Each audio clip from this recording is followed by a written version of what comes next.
buenas a todos y bienvenidos a esta primera sesión de una serie de clases virtuales con las que trabajaremos este tercer trimestre. Antes de comenzar, indicar que estas clases tendrán siempre un carácter de repaso o de recordatorio de contenidos que necesitemos para las clases presenciales e incluso haremos alguna tarea para casa o realizada en clase que nos propongan esta serie de vídeos. He elegido este formato audiovisual primero para comodidad vuestra, para que trabajéis con lenguajes alternativos, que se os haga menos pesado y sobre todo por ser un formato accesible. Podéis escuchar estas sesiones virtuales cuando queráis y donde queráis. Ahora, sin más dilación, vamos a iniciar esta clase dedicada a repasar cuestiones de filosofía política que ya habéis dado en primero de bachillerato. Vamos a refrescar sobre qué reflexiona la filosofía política, cuáles son sus principales conceptos y sobre todo sus principales problemas.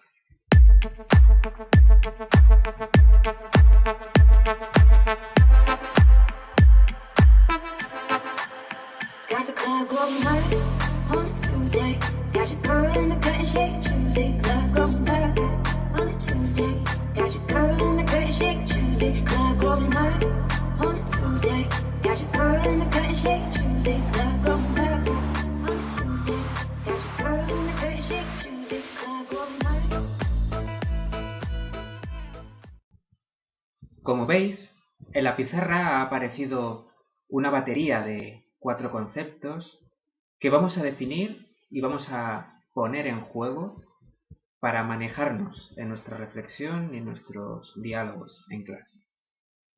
Empezaremos por el concepto que quizás sea la piedra de toque de toda esta reflexión sobre lo político, que es el concepto de poder.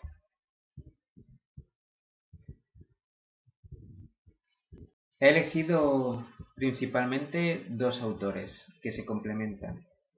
Por un lado, el filósofo político Robert Dahl, que define el poder de la siguiente manera. A posee un poder sobre B cuando puede lograr que B realice algo que de otra manera no haría. Y por otro lado tenemos al filósofo político clásico Thomas Hobbes. El poder viene determinado por los medios de que disponemos para obtener algún bien deseado. Pongamos un ejemplo para verlo más claro. Como observamos en la presente viñeta, un ladrón se está llevando el botín de la caja fuerte ante la mirada aterrorizada de la empleada. Según la definición de Robert Dahl, podemos interpretar que el ladrón posee un poder sobre la empleada del banco porque puede lograr que ésta no le impida robar la caja fuerte, cuando en una situación normal haría lo contrario. La empleada del banco estaría dispuesta y su función sería la de salvaguardar el dinero de la caja fuerte. Ahora bien, ¿qué elemento es el que otorga a este ladrón el poder? Pues según la definición de Thomas Hobbes, ese elemento es un instrumento del que dispone para cumplir su objetivo o conseguir ese deseo, ese objeto que es el de su voluntad. Y ese instrumento o ese medio es la pistola, en este caso como elemento de fuerza. Por ello, podemos comprender a partir de esta viñeta que la definición de Robert Dahl es una definición del poder en el sentido de una relación que se da entre dos individuos. El poder es una relación de poder. Y para Thomas Hobbes, el poder es la posibilidad de conseguir el objetivo que me he marcado dependiendo de la disponibilidad que haya de instrumentos para lograrlo. En este sentido, la pistola. Toda relación de poder que se da entre dos personas se da necesariamente como una relación de fuerza. Pues si os acordáis, y como veremos en el concepto de legitimidad, la respuesta es que no siempre. La legitimidad se refiere a esas razones que una persona encuentra o se da para restringir su propia libertad a la hora de acatar un mandato o una norma, o para consentir ser totalmente o en parte dominada por otra persona. Veámoslo de nuevo en un ejemplo. En esta viñeta observamos la relación entre paciente y médico. Tras haberle diagnosticado un trastorno depresivo, la psiquiatra prohibió a Mario mantenerse ocioso. Supongamos que el deseo o la voluntad de Mario es mantenerse ocioso, no hacer nada, estarse tumbado en el sofá. Si Mario consiente a esta norma, a este mandato en forma de prescripción, si Mario consiente esta prohibición, debería restringir su libertad. Preguntándolo de otra manera, ¿dónde reside la fuente de legitimidad por medio de la cual la médico puede prohibir a Mario realizar o dejar de hacer ciertas cosas? Reside en su autoridad médica. Esa legitimación reside en su autoridad por medio de la que Mario entiende o reconoce que ella sabe que mantenerse ocupado le ayudará a superar la depresión. Vamos a abordar a continuación el concepto de libertad. Una persona es libre cuando no encuentra impedimentos o no se ve coaccionada por otros para actuar o conseguir el objeto de su voluntad. Veámoslo también en un ejemplo. Jonás trabajaba en la granja de su padre. Harto de obedecer sus normas, decidió ahorrar y comprarse la suya propia. Ahora puede organizar el trabajo y el descanso a su manera. En este caso, podemos interpretar: dado que Jonás no reconoce como legítimas las normas de su padre, las ve como una coacción a su voluntad, que es el deseo de organizar su propio tiempo de trabajo de modo que dedique las horas de descanso cuando él considere oportuno. Aquí vemos una relación entre libertad y poder. Solo cuando Jonás tiene los medios necesarios, es decir, ha ahorrado lo suficiente como para comprarse su propia granja, puede conseguir su propia libertad y en ese sentido dejar atrás todo impedimento que le obligaba a someterse a la coacción de su padre. Pues pasemos al siguiente concepto fundamental de la filosofía política, como es el de justicia. He elegido dos conceptos complementarios. Uno se refiere a relaciones interpersonales. Dice Epicuro: la justicia es la conveniencia de no perjudicar ni ser perjudicado una persona por otra. Y otra se refiere a la consecución de la justicia como fin, como lo bueno. Pierre Gassendi dice: como la justicia se ha imaginado para el bien común, aquello a lo que tiende el derecho o respeto de lo que es justo es algo que equivale a un bien para todos los miembros de la sociedad, individual o colectivamente. Vamos a verlo en un ejemplo. El semáforo se ha puesto en verde. Ernesto pone la primera marcha y continúa. Como observamos, el derecho que regula las normas de tráfico tiene como fin que cada coche en su desplazamiento no perjudique el desplazamiento del resto de coches. Y en ese caso no impida la libertad o una libertad segura en la movilidad. Podemos ver un bien común, un bien colectivo al que tiende la justicia del derecho que regula las normas de tráfico. Bueno, lo podemos ver en que las personas confían en que su desplazamiento será seguro y por otro lado las mercancías llegarán a su destino final y la economía se desarrollará de tal modo que revertirá en un progreso en la sociedad.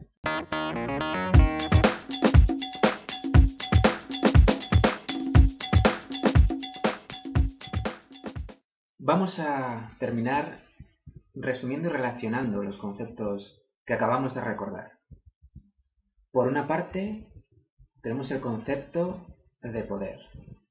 El poder vimos que puede tener dos dimensiones. La primera, el poder es una relación de poder entre personas. Y la segunda, el poder tiene que ver con la posibilidad de que dispongo para cumplir mi voluntad, para conseguir el objeto de mi deseo. El poder está íntimamente ligado al concepto de libertad.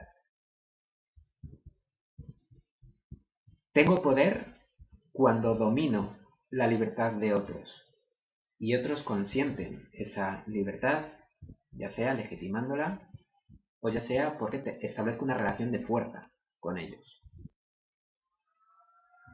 O por otro lado, soy libre cuando disfruto de ausencia de coacción por parte de otros. Nadie me impide actuar.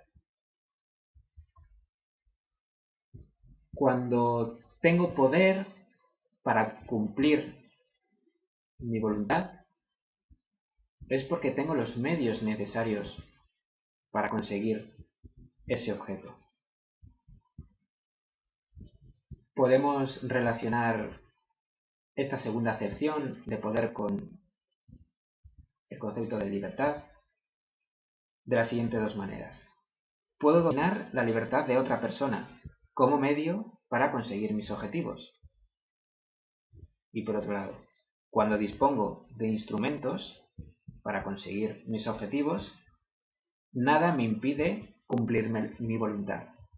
En cuanto al concepto de legitimidad, lo definimos como aquellas razones que se da a una persona para aceptar como válida una norma.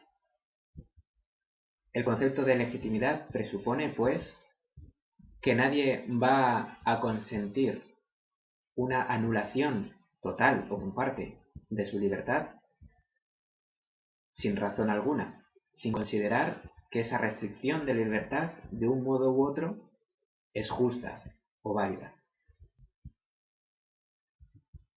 Aparece el concepto, pues, de justicia.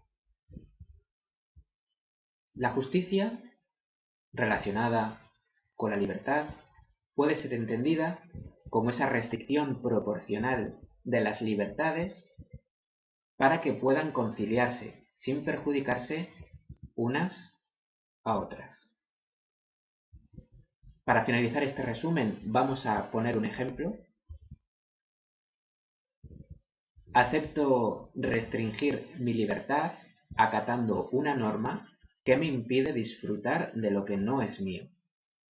En este sentido, pudiendo poner en práctica mi libertad consiguiendo objetos que son de otra persona, ¿por qué decido anular esa libertad y obedecer esa norma que impide robar? Bueno, pues porque si todos aceptamos esa norma, podemos estar seguros de que la justicia va a dominar la libertad de aquellos que quieran coaccionarme, impidiéndome disfrutar de lo que es mío. Si el poder está relacionado con esos medios de que dispongo para conseguir mis objetivos, cuando otra persona usa mi libertad para arrebatarme, para robarme esos medios, me está coaccionando, me está impidiendo ser libre a partir del poder que me confieren mis medios. Por tanto, la justicia llega para impedir a su vez que nadie use su libertad para coaccionar la libertad de los otros. Y si todos consentimos a esa norma, a esa ley que impide robar, todos estaremos seguros de que dispondremos de nuestra propiedad, de nuestros medios para conseguir cosas en todo momento. Ahora bien, estos conceptos que acabamos de abordar mediante ilustraciones, mediante viñetas, que nos han descrito situaciones en las que se ponen en juego, la filosofía política ya no les va a abordar en cuanto a la dimensión interpersonal, sino desde un nivel macroscópico de orden social, de comunidades o de estados. En este sentido, para la filosofía política, el poder se manifiesta como una relación entre gobernados y gobernantes, que se da en el seno de una comunidad o de un estado. Es aquí donde surge el problema de la legitimidad del orden político establecido, es decir, de la capacidad o no de dar consentimiento a un régimen político determinado que ordena una sociedad. Y este problema de legitimidad se refiere al modo de justificar racionalmente la necesidad o no de someterse al poder de las leyes de tal régimen político si es que son consideradas como válidas o justas. Para orientar nuestro pensamiento, vamos a poner ejemplos de preguntas que la filosofía política ha ido elaborando a través de su historia. ¿Son necesarias las leyes o la libertad es tan preciada que ningún poder debería impedir su ejercicio? ¿Se te ocurre algún modo de ser libre obedeciendo leyes? ¿Es posible una libertad sin ley? ¿Se hace posible la libertad sin justicia? ¿Debería tener derecho a resistirme a cualquier dominio injusto que ejerciese la sociedad sobre mi libertad? ¿Puedo desobedecer una ley si la considero injusta? ¿Está legitimado el Estado para ejercer la violencia en caso de incumplimiento de la ley? ¿Sería en este caso la violencia legal? ¿Por qué y hasta qué punto deberíamos renunciar cada uno a nuestra libertad para mantener un social seguro?